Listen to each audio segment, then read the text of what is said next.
2 vatra zjarri të shfaqura gjatë ditëve të fundit në Lezhë kanë rikthyer shqetësinë për rrezikun që paraqisin flakët gjatë sezonit veror, duke kërkuar vëmendje dhe monitorim të vazhdueshëm, si në rastin e zjarrit pranë zonës turistike të Ranës së Hellun në Shëngjin. Artullën e të regjistruar në një sipërfaqe me pemë dhe vreshtën e plan, pa kujdesia dyshohet të ketë qenë shkaku kryesor i përhapjes së flakëve. Drejtori i mbrojtjes nga zjarri dhe shpëtimit në Lezhë, Ferdinand Preçi, thotë se situata të tilla bën më të shpeshta gjatë muajve të verës, por nuk mungojnë edhe në periudhat e tjera të vitit. Ai apelon për më shumë kujdes nga qytetarët, duke kërkuar shmangjen e hedhjes së bishtave të cigareve në natyrë, ndalimin e djegjes së pakontrolluar të parcelave bujqësore, si edhe njoftimin e menjëhershëm të strukturave përgjegjëse në rast të konstatimit të zjarreve.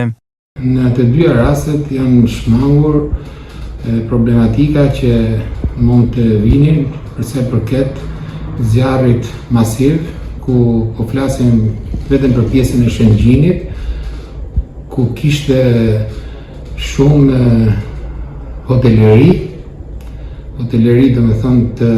klasit edhe të lartë. Zjarri ishte shumë pak ose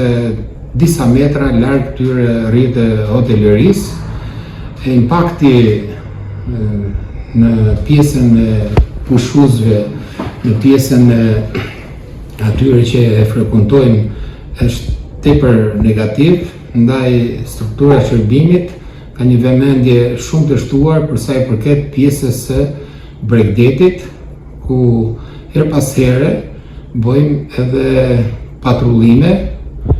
për pjesën e Bregdetit. Nisur edhe nga përvoja që kemi jo më larg se viti 2025 në toka bujqësore, në shkurrë dhe në ferra, si dhe në lokacionet e ndryshme ku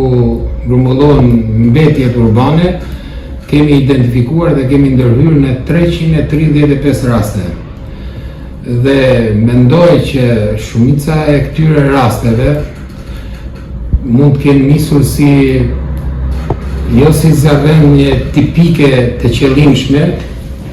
por kanë nisur si zjarrënie për të pastruar tokën bujqësore, për të djegur mbeturinat e krastitjeve, mbeturinat urbane, dhe situata pastaj ju ka dalë jashtë kontrollit dhe kemi pasur një